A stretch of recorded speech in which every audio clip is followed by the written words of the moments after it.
tous, au programme aujourd'hui des stars du petit écran qui se recyclent au marché du film, le tweet du jour et dans la battle Yannick Velli de ParisMatch.com et Gaël Golem de Première.fr s'affronteront sur une question épineuse. Le festival de Cannes drague-t-il les stars d'Hollywood? Mais avant cela, on retrouve les news de Cannes. On a croisé le journaliste Philippe Vandel en soirée qui a une vision assez juste du festival. Le paradoxe de Cannes, c'est ceux qui viennent pour s'amuser s'emmerdent et ceux qui viennent pour travailler s'amusent. Donc je viens pour travailler et je m'amuse. Un adage que ne démentiront certainement pas Marco Prince et Thomas N'Gijol, tous les deux en promo à Cannes. Le photocall du jour, c'était pour la troupe de Vous n'avez encore rien vu d'Alain Resnais. Lambert Wilson et Anne Consigny y sont apparus très complices. Jean-Louis Trintignant n'avait pas foulé le tapis rouge depuis 1998 et pour cause, il avait déclaré vouloir arrêter de tourner, mais il a mis fin à sa retraite anticipée pour Michael Haneke et son film Amour qui a eu droit à une standing ovation. Le film est même favori dans la course à la Palme. Le fait notable de cette 65e édition du Festival de Cannes, à part la pluie, c'est la présence de nombreuses stars. Alors, Cannes a-t-il engagé une opération séduction auprès des stars? Pour y répondre, Yannick Velli de ParisMatch.com et Gaël Golem de Première.fr s'affrontent dans la battle.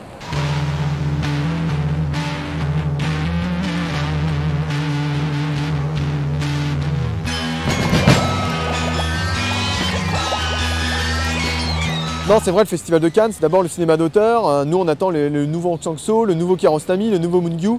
Si c'est pour voir les mêmes blockbusters que chaque semaine en salle, non merci. Enfin, excuse-moi, Johnny Hillcoat, c'est pas Michael Bay, Andrew Dominic, c'est pas Roland Emmerich. Non, et puis en plus, il faut quand même signaler que ces deux-là sont même pas américains, ils sont australiens ou néo-zélandais. Mais en plus, voilà les stars, quoi. Chia LaBouffe, Marie-Ange Nardi, Jessica Chastain, c'est qui? Moi, je veux Sharon Stone, je veux George Clooney, je veux Madonna. S'il faut des stars, je veux ça.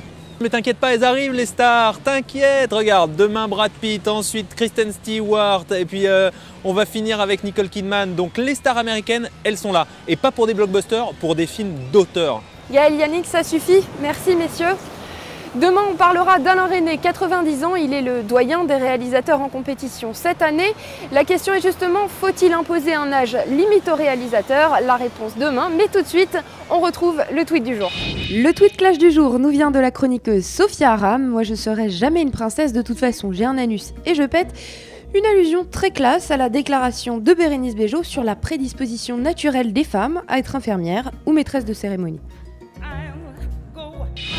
Aujourd'hui au marché du film, on va partir à la recherche de stars américaines du petit écran.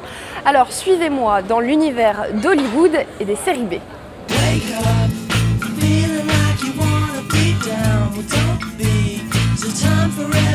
Le marché du film, c'est aussi l'occasion de retrouver des stars qu'on avait perdues de vue.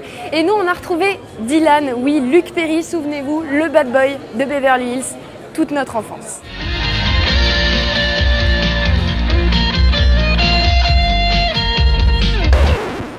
Bon bah décidément, il décollera pas de la TNT. On a aussi retrouvé Kevin Sorbo. Si, souvenez-vous, il jouait Hercule. Décidément, il a trouvé le filon, il a toujours une épée à la main et ses gros muscles comme ça. Puis là, il y a un requin qui a méga faim. Alors par contre, pour l'orthographe, c'est un peu approximatif. Hein.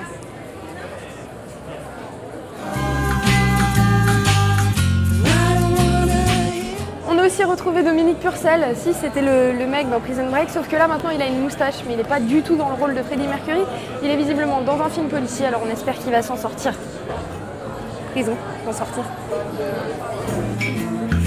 Et voilà, c'est fini pour les stars américaines de séries qui se sont recyclées sur grand écran, et moi je vous dis à demain. Hey.